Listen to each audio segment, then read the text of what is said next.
students, today we are here to study the chapter number 1 in 8th class. Last day हम लोगों ने देखा था कि जो हमारे साथ हो रही है, जो चीज़ें हमारे साथ घटित होती हैं वो क्या होती हैं, एक्चुअली हिस्ट्री क्या होती है, हम लोगों ने ये देखा था.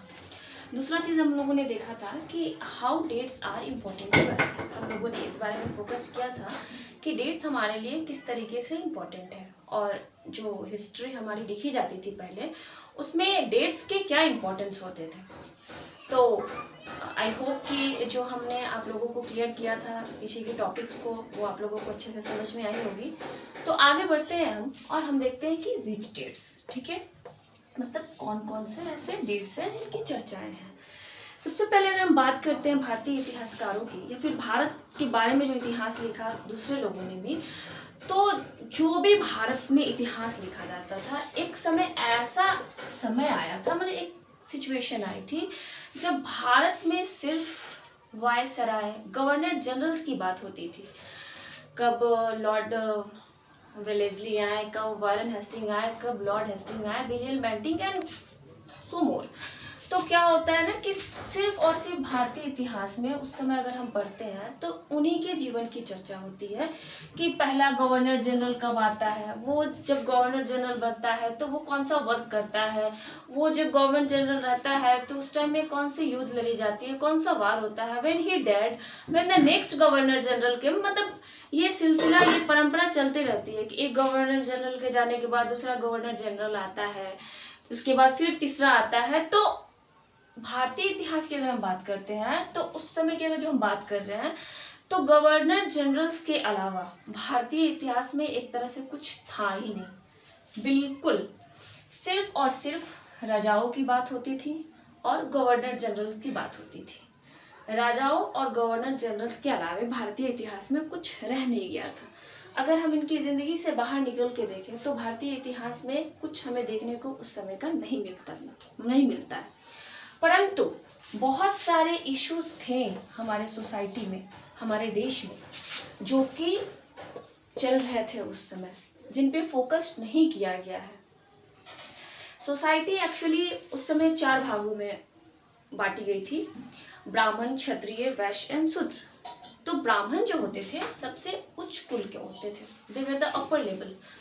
Second were Kshatriya, third were Vaishya and fourth were Shudra. शूद्र को अछूत यानी अनटचेबल्स भी माना जाता था, उनको सबसे निचले स्तर का संज्ञा दिया जाता था. तो उनसे रिलेटेड कई सारे इश्यूज हमारे सोसाइटी में थी. वो लोग कई तरह के परेशानियों का सामना कर रहे थे, लेकिन उनकी परेशानियों को कहीं दिखाया नहीं गया है. सिर्फ और सिर्फ गवर्नर जनरल्स और राजाओं की बात की गई है. अपार्ट फ्रॉम देयर लाइफ हम लोगों ने कुछ नहीं देखा.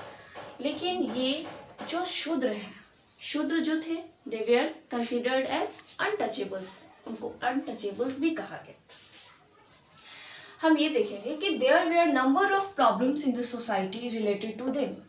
इस सोसाइटी में जहाँ वो रह रहे थे, उस सोसाइटी में उनसे रिलेटेड कई सारे प्रॉब्लम्स हो रहे थे, कई सारी परेशानियाँ थी. But apart from governor general there was nothing to be focused. लेकिन गवर्नर जनरल्स की जीवनी और राजाओं के अलावा ऐसी कोई चीज़ें नहीं होती थी जिन पे फोकस्ड किया जा सके. ठीक है, अर्लियर पहले की अगर हम बात करते हैं तो सिर्फ और सिर्फ राजा और गवर्नर जनरल को ही हाईलाइट किया जाता था.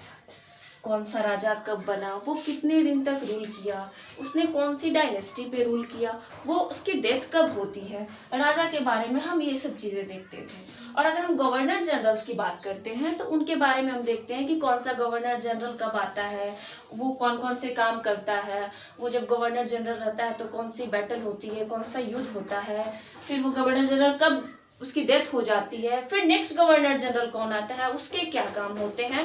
तो इस तरीके से ये सिलसिला चलते रहती है. और इसके अलावा ये जो प्रॉब्लम हमने अभी आप लोग को बताया कि अनटचेबल्स या फिर शूद्र को लेके होती थी, इसकी चर्चा ही नहीं होती थी, जबकि इनकी परेशानी इतनी ज़्यादा थी कि उसको ब्रॉड लेवल पे देखा जा सकता था, ब्रॉड लेवल पे पढ़ा जा सकता था. तो इस चैप्टर में हम लोग इसकी बात करेंगे. 1817 की अगर हम बात करते हैं, 1817 आपके बुक में हाईलाइट किया हुआ है इस डेट को. अब देखेंगे कि 1817 की अगर हम बात करते हैं तो स्कॉटिश क्या है? स्कॉटलैंड जो है एक देश है, जैसे हमारा इंडिया देश है तो हम लोग उस देश में रहते हैं तो we are known as Indians, वैसे स्कॉटलैंड एक देश है तो स्कॉटलैंड में रहने वाले लोगों को स्कॉटिश कहा जाता है। तो स्कॉटिश पॉलिटिकल फिलोसफर थे।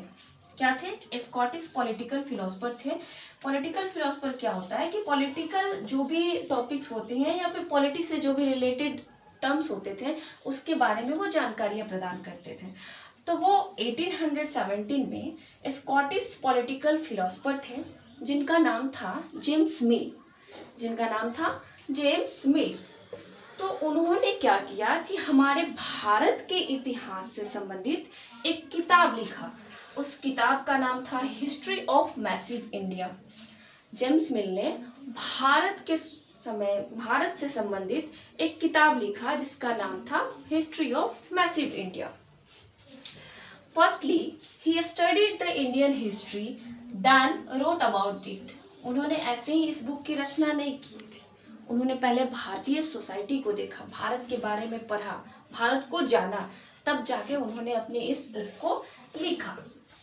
नाउ हम लोग यहाँ देखते हैं कि उन्होंने जो बुक को लिखा था उस बुक्स में उन्होंने ये चीज की चर्चा की थी कि दैट इंडियन सोसाइटी या फिर Indian history was divided into 3 periods. Indian history को उन्होंने 3 पीरियड में बांटा था। नाउ अब हम ये जानेंगे कि पीरियड क्या होता है।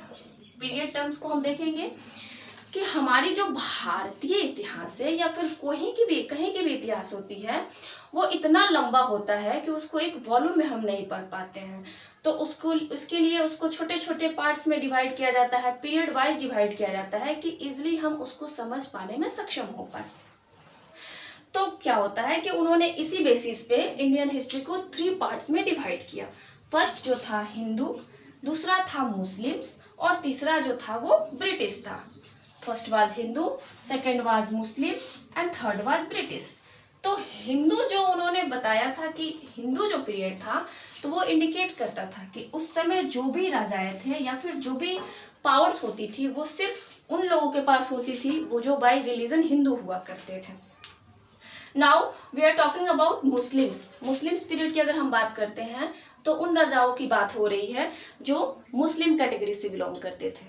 अब अगर हम तीसरी बात करते हैं तो ये हो गए ब्रिटिश। तो ब्रिटिश कौन थे? जब हमारे देश में हिंदू मुस्लिम राज्य की बात अगर हो जाती है तो उसके बाद से क्या होता है कि हमारे देश में ब्रिटिश लोगों का आगमन होता है, और ब्रिटिश लोगों का आगमन होता है तो उसी काल को हम लोग ब्रिटिश पीरियड कहते हैं। ठीक है, इनका ये मानना है कि जो हमारा देश का सिविलाइजेशन था वो यूरोपियन सिविलाइजेशन के कंपैरिजन में बहुत लो था, बहुत ही हम लोग इंफीरियर थे उनके कंपैरिजन में। ऐसा क्यों? क्योंकि जो उनका द वे ऑफ लिविंग था, जो लाइवलीहुड था, हमारे कंपैरिजन में अगर देखा जाए तो बहुत समृद्ध था और हम उनके सामने कुछ भी नहीं थे। तो यही कारण था कि उन्होंने हमारे सिविलाइजेशन को या फिर हमें बहुत इंफीरियर बताया है। आगे हम देखेंगे कि उन्होंने बहुत सारी चीज़ों को और भी बताया है कि हमारे सोसाइटीज़ में लोअर कास्ट के लोगों के साथ कौन कौन सी समस्याएं उत्पन्न हो रही थी, क्या क्या इश्यूज वो फेस कर रहे थे, किन किन समस्याओं से जूझ रहे थे, इन सब पे हम फोकस करेंगे।